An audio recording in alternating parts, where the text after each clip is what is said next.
আমি ছোট্ট একটা কানের দুল পরেছিলাম, সেই কানের দুলটা চেঞ্জ করে অহনা আপু এসে বলে কি এই যে দেখ এই কানের দুলটা পর তোকে অনেক সুন্দর লাগবে, এটা কিন্তু অহনা আপুর কানের দুল পরেছি আমি, এই যে এটা কিন্তু আমি অহনা আপুর কানের দুল পরেছি। সে গিফট করে, হ্যাঁ গিফটই করে দিয়েছে আমাকে, এসে জাস্ট দিয়ে বললো যে দেখ তুই ছোট্ট একটা কানের দুল পরেছিস, বড় একটা কানের দুল পর। সো এটা এটা কী পরিমাণ ভালোবাসলে একটা মানুষ একটা মানুষের জন্য করে। আর অন্য কেউ যদি হতো বা আমাকে যদি সে হিংসা করতো তাহলে কিন্তু বলতো না ওকে জোস সুন্দর লাগতেছে, তাই না বিষয়টা। তো সে চাচ্ছে যে আমাকেও স্ক্রিনে অনেক সুন্দর লাগুক, সে একটাবার ভাবেন নাই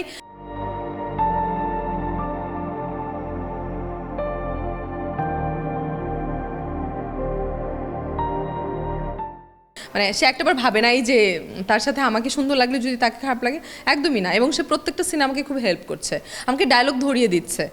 সো সিনিয়ররা এমনই হয়, আর সিনিয়ররা এভাবেই ছোটদেরকে হেল্প করে বড় করে। ভাইরাল কিন্তু আমরা বাজেভাবে ইউজ করেছি, ভাইরাল আসলে তো বাজে না।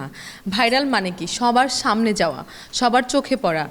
হ্যাঁ, প্রচারটা এমনভাবে যে সবাই আমার এই নাটকটা ভাইরাল হয়েছে, এটা কিন্তু নেগেটিভ না, কারণ আমার নাটকটা মানুষ পছন্দ করেছে এবং সবাই মিলে দেখেছে, দ্যাটস ওয়াই নাটকটা ভাইরাল। তো খারাপ না তো ভাইরালটা আসলে। আমি শুরু থেকেই হচ্ছে যে খুবই শান্ত এবং খুবই ধীরে ধীরে কাজ করতে করতে এগিয়েছিলাম, এটা ভাগ্য, আসলে ভাগ্য নিশ্চয়ই আমাকে এখানে নিয়ে এসেছে এবং আমার চেষ্টাটাও ছিল, এখনও আছে। আমি আহামরি তো এখনও আমার পাওয়া বা আমার চাওয়া পর্যন্ত যেতে পারিনি। সো চেষ্টাটা আজীবন চালায় যাব, যতদিন যত দূরেই যাই। মানে আসলে মানুষ তো স্বপ্নের সমান বড় হয়, সো আমি স্বপ্ন অনেক বড় দেখি, সেই সমান বড় হতে চাই। সেখানে গেলেও চেষ্টাটা এরকম থাকবে, নিশ্চয়ই চাহিদার কম থাকে না। মানে আপনি পেয়ে যাবেন একটা, তারপর আপনার চাহিদা আবার বাড়বে যে এখান থেকে আরেকটা জায়গায় যেতে চাই। একজন শিল্পীর তো এটা কাজ করা উচিত যে আমি আসলে আমার পছন্দের নায়কের সাথে কাজ করতে চাই, আমি আসলে ওই শিল্পীর সাথে কাজ করতে চাই, ওই শিল্পী। কারণ আমি তো ছোট মানুষ, আমি তো চাইবই একজন বড় মানুষের সাথে কাজ করতে, এবং তার সাথে কাজ করলে নিশ্চয়ই আমার কাজের প্রতি কি বলে এটাকে, মানে আমার ওই মানে তার যে দর্শক, নিশ্চয়ই আমার দর্শক তার দর্শক না, তার দর্শকরা আমাকে দেখবে, আমাকে চিনবে, ওই কাজের স্বার্থটা তো অফকোর্স আছে। আলফির সাথে অনেক কাজ হয়েছে এবং এই ঈদে একটা কাজ হয়েছে, কাজ হচ্ছে তো আমাদের।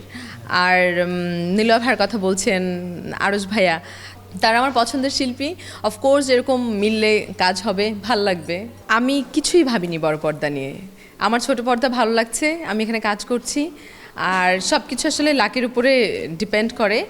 আমার ভাগ্যে যদি তেমন কিছু থাকে বা আমার এমন যদি হয়, এমনও হতে পারে যে কালকেই কেউ আমাকে একটা সুন্দর স্ক্রিপ্ট দিল আর আমি সেই সিনেমায় কাজ করলাম, হতেই পারে। আবার এমনও হতে পারে যে 10 বছর 20 বছর কেটে গেল, আমি কোনো সিনেমাই পেলাম না। অল ওভার মানে লাকি আমি বলতে পারি।